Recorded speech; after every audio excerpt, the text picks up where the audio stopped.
there, today I want to talk about how to get more views and more watch time, and most importantly, how to do that without posting more videos. Because that'll work. Posting more videos and having your channel for longer and keeping going is a wonderful strategy. But you know, if you've been doing a lot of videos and putting out a lot and you're tired and you want to think of other ways to do that as well, I think that is very admirable. And frankly, when you're a content creator, you should look for every strategy you can get. So today I'm going to run over some of the really straightforward ones, and maybe some of these you haven't thought about. I think they're all worth a shot if you haven't tried them. Or another look if you have, but it's been a while. So without any further ado, let's dive in. The first thing you can do is think about an SEO revamp. I know, I hear you. SEO, blah, blah. I get it, it's not a sexy term.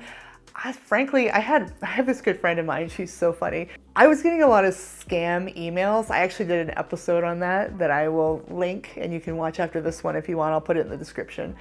But I was getting a lot of these scam emails of people that are like, your SEO sucks and I can help you. Basically cold calling to be consultants. And the funny bit in the video, and in general, is a lot of times they're like circling stuff that has nothing to do with SEO, and they put big red boxes around things and they expect you'll get scared or you won't understand stats. That's what gets me. I'm okay with consultants trying to find new leads, but some of these are real shady.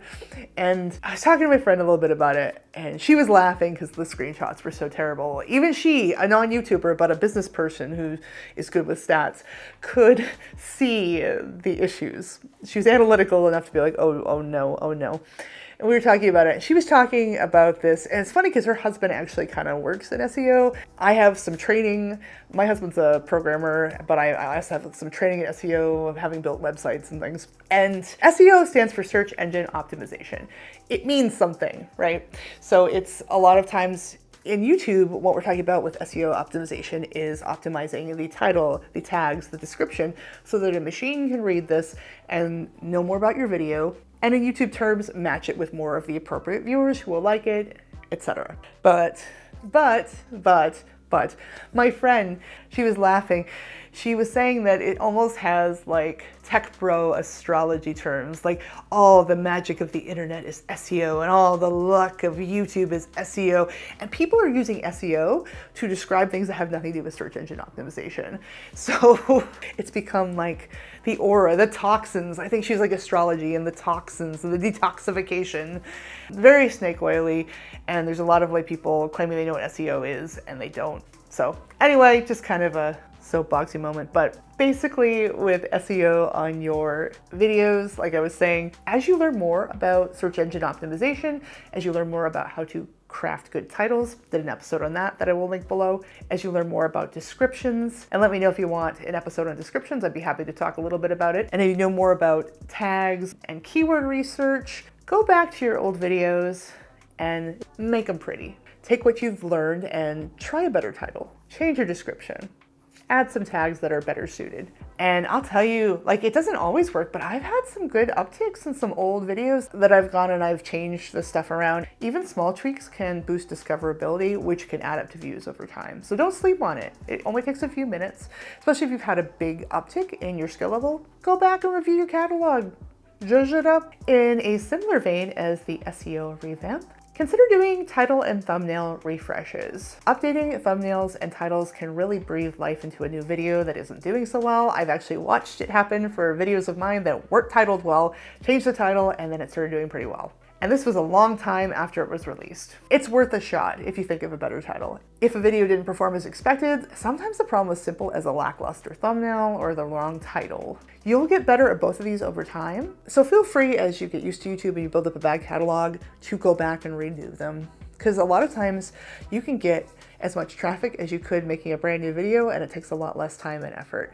Plus it helps with your brand consistency and kind of making your whole channel cohesive as a whole. The second strategy is pinned comments. So what you can do is on popular videos, you can put a comment that's the top comment and pin it. And in that comment, you can link to related content or playlists, or even just a quick subscribe link. Basically create these opportunities for people who view the comment section to look and watch other videos on your channel. It's a very small thing. It only takes a few minutes and you're not gonna see huge numbers from it, but you will get more views. And it's a good practice to get into as you move forward and do that. I will say I don't always do it. I probably should. Let's see if I go and do it. But if you're looking for more views, that's a pretty easy way to do it. And some people swear by it, so. Definitely something to investigate. It's pretty easy. I've been pretty hit or miss with it. I probably should be a little better. Another thing is collaborations and cross promotions. So instead of like a new collab where you're creating new videos, which is great and I recommend and I think you should do, and I'm very interested in doing myself in the future if I find good partners. But what you can do is if you have another brand or another channel that you work with, that you're consistent with, that you like, you can promote each other's videos, existing videos. So if you have a couple videos on the same topic or that go really well together, you can reach out to them, let them know that you're promoting, they can cross promote you. You know, this can be something that you do on your social media outside of YouTube or on the community tab. And that can result in a lot of viewers, especially if you have audiences that are similar or into similar things. And that can really blow up your channel and nobody has to make a new video. And the final trick for increasing views without making more videos is end screens and card optimization. So when you're posting on YouTube, you will see the card and end screen area, that whole UI. It can be a little intimidating at first. I do urge you to learn how to use it because while the numbers aren't huge, every little bit helps. And I have found it to be good, especially as you figure out how to use it more. If you want, I can do a whole video on that and dive into it more deeply. But briefly, I have found that there's a bit of strategy involved, and the correct placement and number and what they are really depends on what my goals are for a given channel at any particular time. For example, when I was trying to get to 1,000 subscribers on my channels, I left a subscriber button up at the end of videos. When I had the subscribers on this channel, but I hadn't made watch hours, I put 2 videos up instead. I've actually since pivoted away from that, and now I have 1 video end card at the end of every episode. The reason I did this was because I had kind of figured out that when I had the 2 there, the choice was actually making people click less. It's that whole paradox of choice paralysis analysis problem where people would be reading both and be like, oh, I don't know which one to choose, and then the video would end and then they wouldn't choose either of them. So now I have the 1 episode and I have the algorithm select something they should like, and I've actually noticed that my end screens are doing a lot better now that I did that. I should probably go back and make sure all my early episodes have the same format now. Again, that's another strategy that you can do when you find something that works and it works better and you're seeing your analytics. Just go back and change the channel so it all squares up. It's much easier than making new videos and you will see rewards from it. But yeah, these strategies are really straightforward and add them all up. More views are good. Anyway, it was great talking to you as always. Thanks for watching and I'll see you in the next video.